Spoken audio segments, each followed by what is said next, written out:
Hi, this is Dr. Alexander at All Creatures Animal Clinic, and today I'm going to show you how to do a home glucose test on a cat. This can be a really useful tool.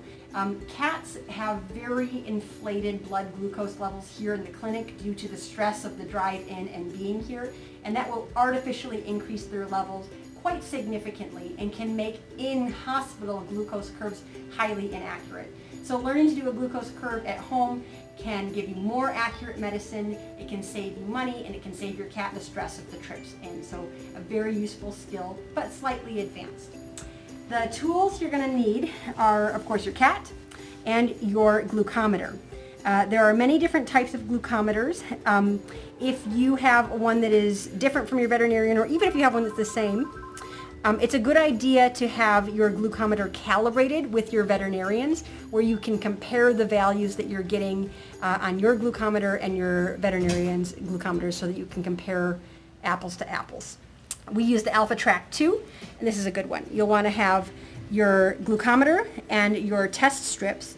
They often come with lancets. We don't generally use that. We prefer to give you 25 gauge needles to take the sample from, and we'll show you that on the cat. The glucometer itself, you can just keep it in the kit or you can take it out, either way. You're going to want to take out your test strip. Just one. There'll be several in there, but just one.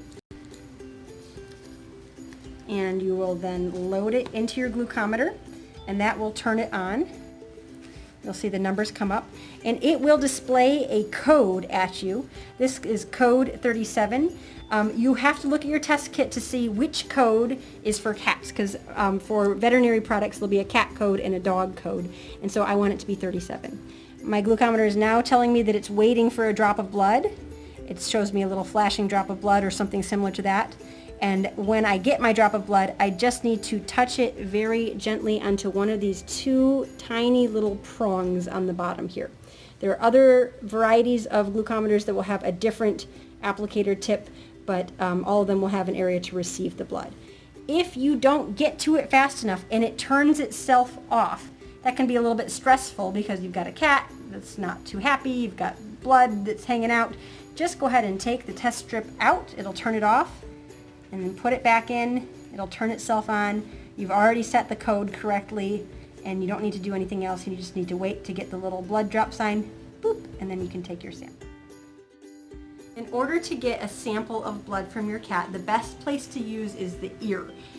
This is a little bit unpleasant, so you're going to want to put them in a safe, comfortable place like a table or a counter. And I do like to wrap them in a towel for this. I kind of just bring it up like a bib and then around their backs, just to get the legs out of play and to get them a little bit more restrained. Now remember, they can still bite, so you always want to keep your hands well away from their mouth and be aware. Most cats will do okay with this, but you know, there's always a risk, and cat bites are serious and you want to take them seriously. There is a vein along the outside of a cat's ear that runs all the way around the margin. If you light it with a light source from behind, you can see it better. There's this thin red blood vessel. Basically, you want to lacerate that blood vessel. You'll be able to get enough blood for a sample, but not so much that you'll have a problem on your hands. The best way to get the sample is to warm the ear first. So I have a warmer here. You can use a rice sock or like a device for your shoulders or something like that. Something that's fairly warm, and you just kind of hold the ear on top of it. Make sure you're also touching it so that you know that it's not getting too hot. It should be comfortable to touch and just warm. And you're going to hold it there for about 20-30 seconds just to get the blood vessels nice and open and relaxed throughout the entire ear. After about 30 seconds, you're going to go ahead and take your needle. I prefer to use a 25 gauge needle as opposed to a lancet. I think it's more effective. And you just find the blood vessel and just give it a little poke.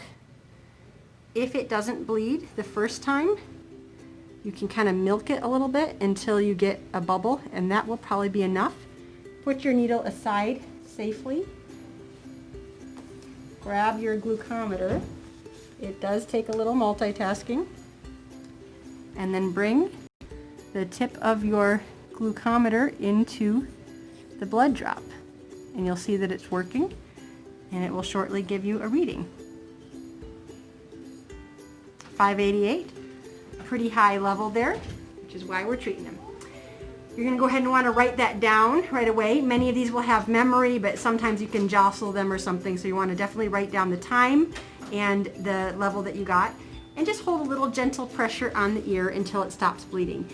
Sometimes it will need to be held for about a minute. Sometimes it stops right away. It just matters how much of the blood vessel you got. And then make sure he gets a rest. If you're doing a curve at home, you're going to have to take several values. So make sure that your cat is in an area where you can find them again easily, and they can't get stuck under a bed or something, because they'll get wise to what's going on. It's not their most favorite thing, but it is a great tool for you to be able to monitor their glucose at home. You're going to have to work with your veterinarian to determine how often to do your glucose curves and how many samples you need in a single day with your glucose curves. It can be as frequent as every hour, or it can be spread out to even 3 hours or more, and that's something that you're going to want to work out with your veterinarian, because there's no one size fits all plan.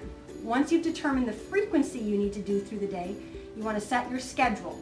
You're going to take your measurements of blood glucose through the ear on the schedule, or very close to it, that you have set, and then present all this information to your veterinarian. It is not a good idea to make micro adjustments off of glucose levels at home, especially a single spot check. Looking at a whole day's blood glucose curve can be really informative and powerful diagnostic tool, but making micro adjustments based on sugar level is not generally advised for cats or dogs.